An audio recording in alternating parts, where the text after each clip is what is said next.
with the sales gentleman who basically, you know, laid out this jargon that didn't help me in any way. His words were, let me just, because our MAC tables needed to be updated. That's why we weren't getting the pricing we expected. To me, that's ridiculous. So, yeah. Hey, so I'm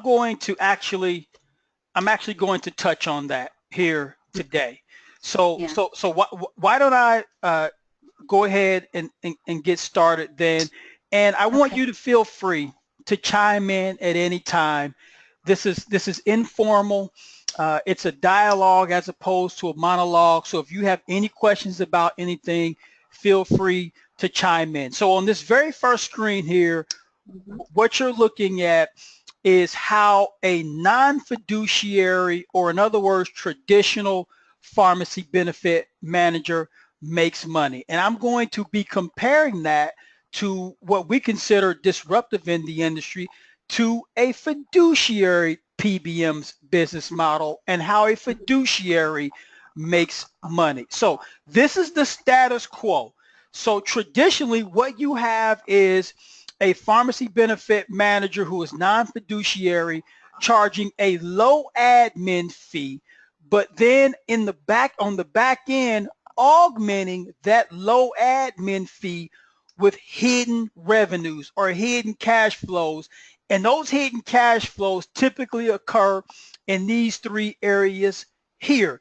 That low admin fee ranges anywhere from, say, 10 cents all the way up to as high as $4 per claim. Now, Mm-hmm. I don't know if you're familiar with the lawsuit between Anthem and Express Scripts, but let me tell you what has happened. Mm-hmm. In March of this year, Anthem sued Express Scripts alleging overpayments to the tune of about $3 billion.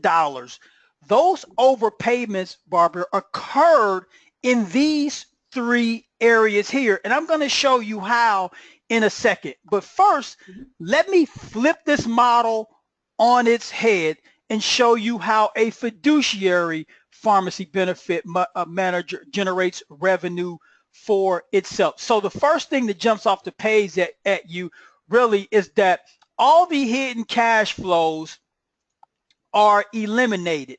And the only Mm-hmm. way a fiduciary pharmacy benefit manager generates revenue for itself is from the admin fee. So Mm-hmm. what you have with the status quo is overpayments because Mm-hmm. the admin fee is too low. And then on the back end, the PBM will augment the low admin fee with hidden cash flows. And the reason that I refer to them as hidden cash flows is you have a bill and you see total plan cost, but nowhere within that invoice or that bill is how much you've paid the PBM to provide the services to you. That Mm-hmm. service fee or that service cost is hidden somewhere in the net plan cost. Mm-hmm. That's the big difference between a non-fiduciary PBM and a fiduciary PBM, is that you know exactly how much you're paying the PBM to provide the services to you in the first place. So Mm-hmm. what does this look like financially? This is what's referred to as a claims repricing. So what we've done is taking a client that we've brought on board and we had to go out and win the business, and we shared with them what they paid in the previous 12 months with their incumbent PBM and what they would have paid with us in our model, comparing the exact same drugs, NDC level data, the exact quantity, the exact dose, the exact date that they were dispensed, and the exact locations from which they were dispensed from. So we're comparing apples to apples here. Now, we don't have the time to go through every single column here today. That's not the intent today. What we Mm-hmm. are going to discuss are two areas within this: the ingredient costs and total plan costs. Now, In the incumbent PBM's arrangement with the self-funded employer, and this is not a huge company, right around 200 employees. Now, the plan cost was $378,000, and it consisted of admin fees as well as retail markups, mail markups, and rebate dollars. Now, so total plan cost $378,000. We plug that into our model, and you see the plan costs have dropped by $53,000. Now, we also have to factor in the additional revenue from rebates that this employer earned as a result of us not keeping those rebate dollars, whereas the incumbent PBM, that was a part of their revenue model when I showed you how non-traditional PBMs make money. So we add back in here 11K, total savings $64,000. Now, being completely transparent, as a fiduciary PBM, our admin fee is higher. So I mentioned that our admin fee is higher because it's the only way we make money. So we pass back all the savings. So we tack on the additional cost for the admin fee, 14K. Plan sponsor still saves $50,000 by not changing anything other than the pricing arrangement. So employees, their access and benefit levels do not change. Let's take a look here at a second example. This is a larger employer. The plan costs $907,000 in the incumbent PBM's business model, and this is one of the big three, okay? One of the big three PBMs. We plug it into our model. Cost drops to $756,000, a savings of $150,000. Because of our increased admin fee, we tack that in, savings $100,000, even after the higher admin fee, compensating for that of $50K, the plan sponsor still saves $100,000. Now, here's a question I'm always asked. How can you, as a boutique pharmacy benefit manager, compete with the likes of an Express Scripts or a Caremark or an Optum? And I go back to this very single line here every single time. If you notice here, if you notice here at the ingredient costs, let me define ingredient costs. Ingredient cost is whatever the PBM has reimbursed to the pharmacy for the cost of the medication plus a reasonable markup plus a dispensing fee plus the PBM's take plus the PBM's markup. That's the ingredient cost. Look at the ingredient cost here, $1.074 million compared to our ingredient cost, $916,000. The difference in the reason why ours is lower, can you tell me why? Because you don't have as many hands in the pie. That's exactly it. That's exactly it. We don't make any money from the medications. We don't mark them up. So whatever we pay is what our clients pay. And the trade-off for that is the higher admin fee. So how do non-fiduciary PBMs make money? You see just some examples of how they make money on your screen, but I can tell you from experience, there are as many as 34 different ways non-fiduciary PBMs generate revenue for themselves, most of it hidden from the plan sponsor.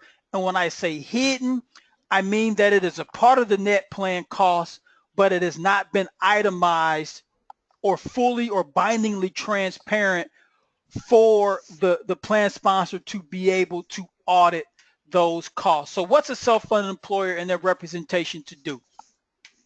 Three things here really quickly. First, pay closer attention to significant deviations between firm and peer experience. I'm not talking about costs here. I'm talking about plan design. There's a Mhm. ton of information publicly available about what works as it pertains to plan design and what doesn't work. There's no need to reinvent the wheel here. Go with what works. Number two, unusual behavior and manufacturer revenue. Quick story here. Here recently, we were retained by a benefits consulting firm to conduct an audit of Home Depot's claims experience. Okay. Now, similar situation to you. Administrative costs were in line, but they were finding that their net plan costs weren't coming down as they had forecasted. So we went in and did an audit, and we found that their prescription drug pricing was normal. But what was happening was the PBM had generated $400,000 in rebate money that they did not pass back to Home Depot, right? So we were able to go in and uncover that revenue that was hidden and then secure those revenues, those future revenues for Home Depot. Number three, pay closer attention to the lack of correlation between build and actual acquisition cost. Let me show you what I mean here. And Mhm. you touched on this about the MAC tables. Mhm. Generic drugs have two prices. The first is the AWP price. AWP is artificially inflated. No party ever pays AWP. Think of it as the MSRP for a brand new automobile, right? It's artificially inflated, and the expectation is you pay less than the MSRP. The Right. second type of price is the MAC price, the maximum allowable cost price. The MAC price is more closely related to the acquisition cost than is AWP, but it is still higher and sometimes significantly higher than the acquisition cost. Now, here's the rub. A Mhm. fiduciary PBM will bill acquisition cost. A to the plan sponsor, the self-funded employer. A non-fiduciary PBM will bill either MAC or AWP, which are higher than the actual acquisition cost. I've shared with you the definition for ingredient cost. Here's the second definition I'm going to share with you. Actual Okay. acquisition cost. The actual acquisition cost is whatever the retail pharmacy that is a part of the PBM's network has paid a wholesaler or manufacturer to put a product on its shelf.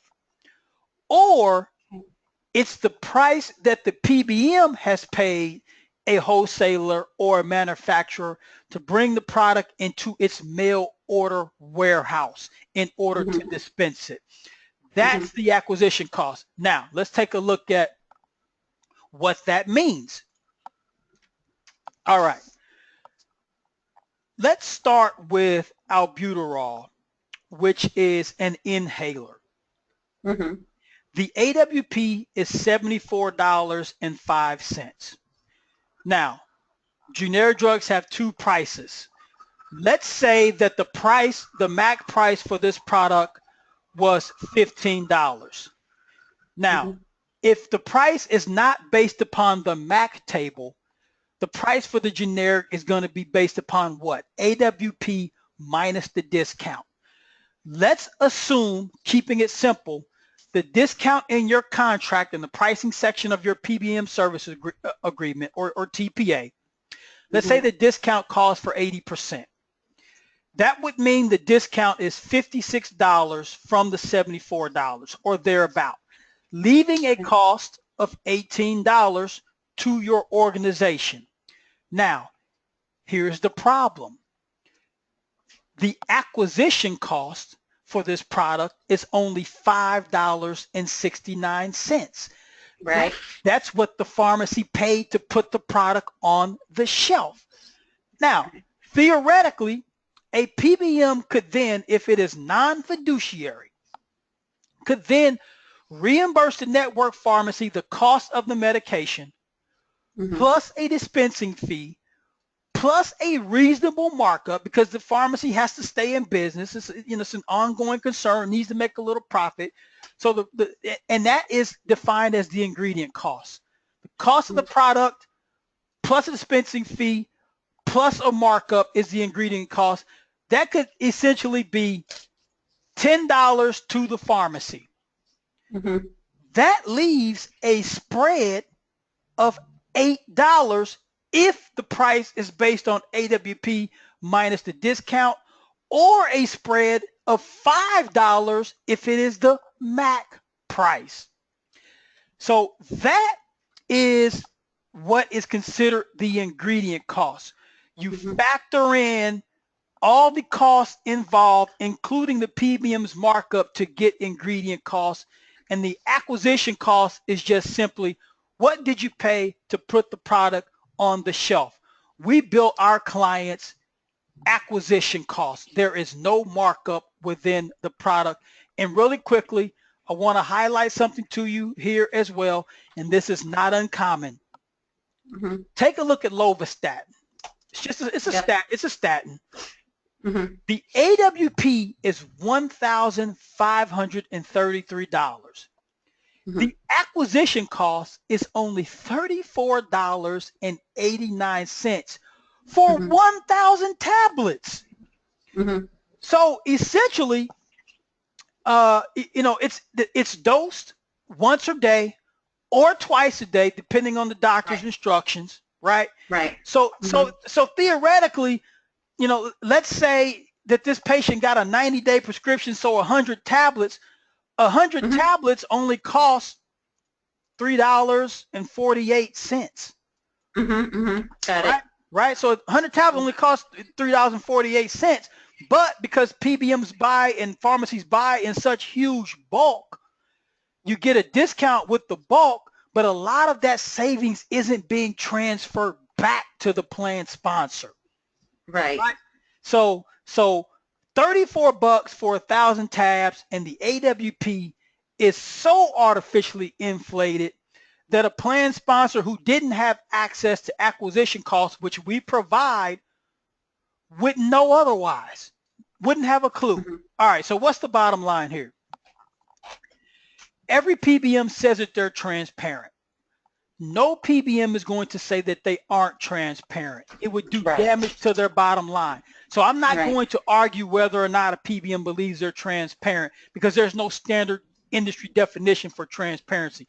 What I am going to argue is that there are different levels of transparency. Right. Level 1 is an imposter. It's essentially an open checkbook. And it reads something like this. And I most often see it with TPA arrangements where the PBM is carved in and not carved out. And it reads something like this. Brands are AWP minus, specialties are AWP minus, and generic drugs cost to the plan sponsor are either MAC or based upon the MAC table, or if the product isn't in the MAC table or the MAC price list, its cost is based upon AWP minus. That's essentially an open checkbook. Yeah. Level 2 provides a little less risk than level 1, but it still leaves money on the table.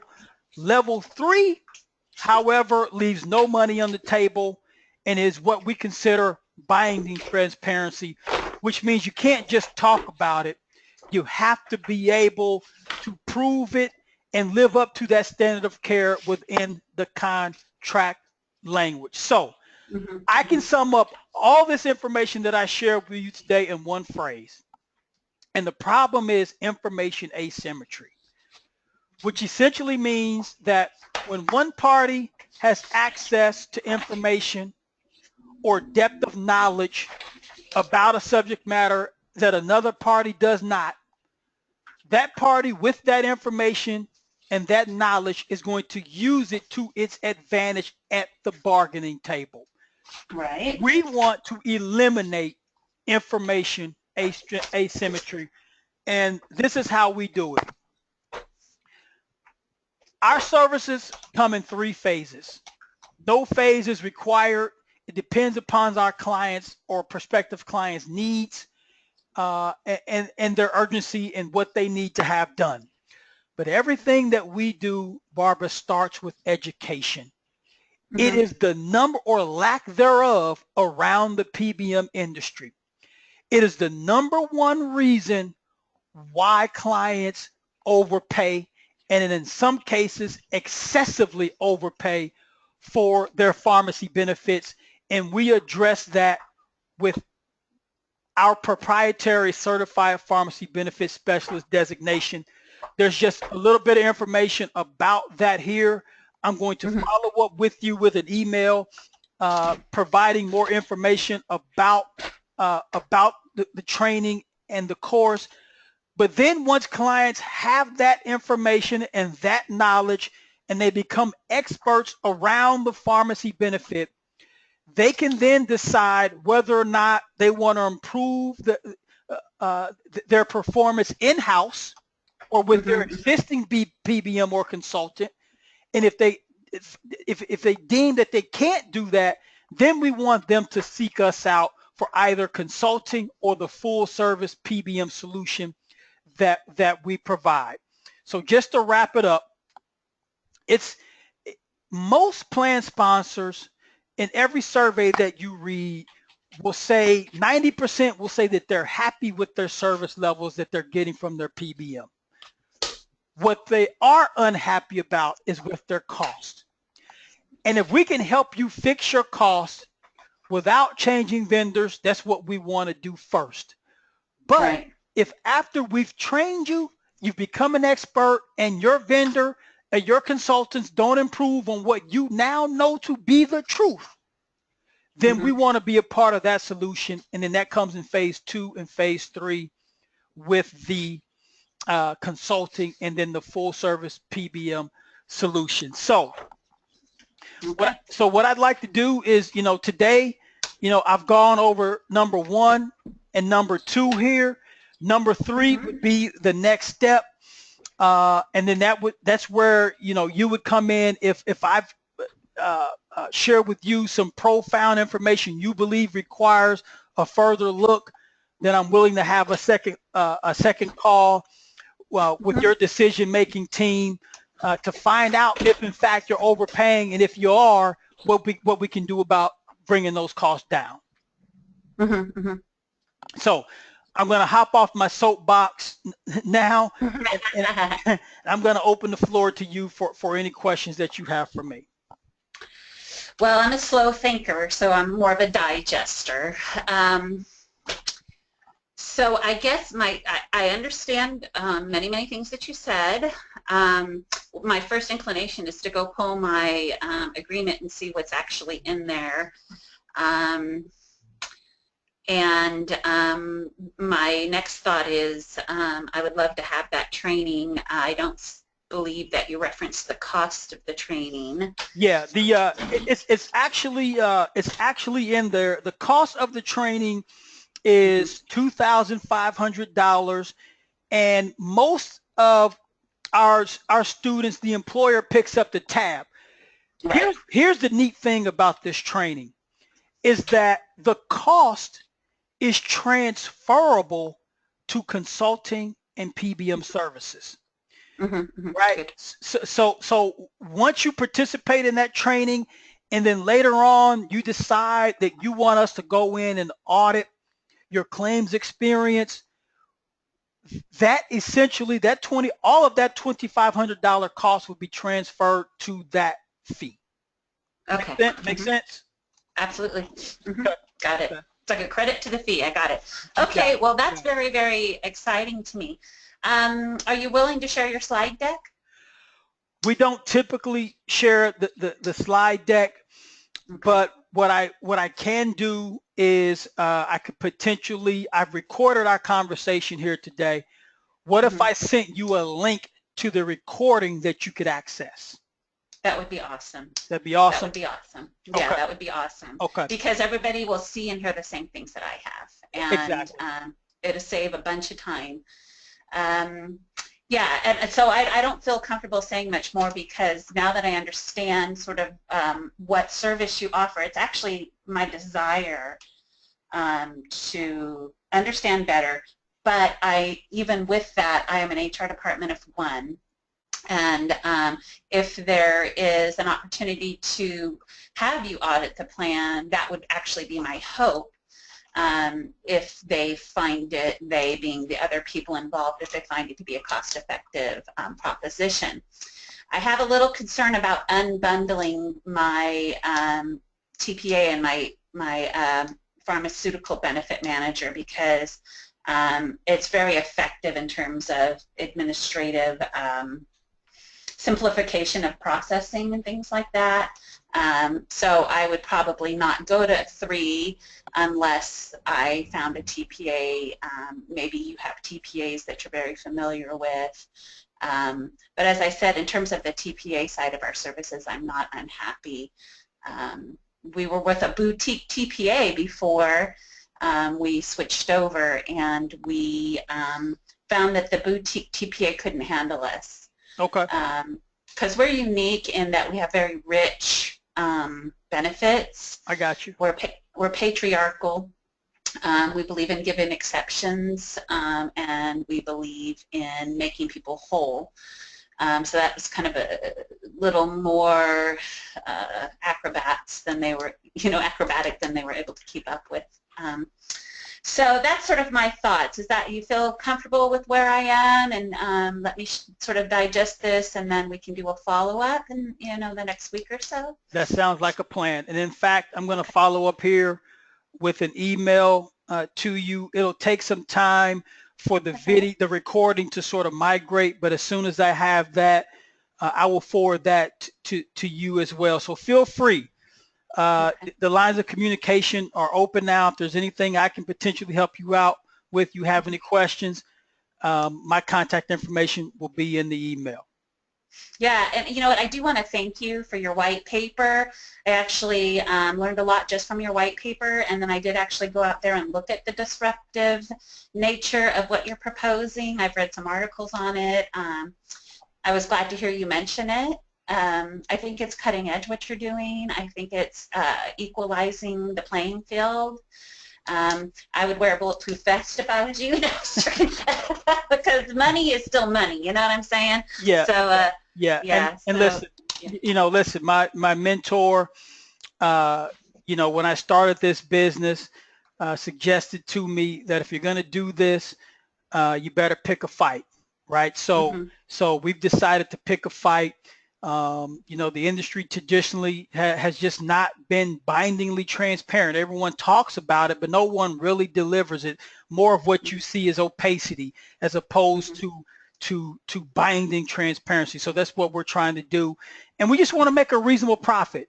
We want to do good first, and then we want to make a reasonable profit afterwards. So that's what we're trying to do. So I'll follow up with an email. I appreciate your time, and let's follow up here within the next week or two. Awesome, Tyrone. Thank you so much. And would you also thank your brother for me? I will do again. That. I will do that. Okay. Thanks. Okay. God bless. Take care. Same to you. Bye. Thank you. Bye-bye.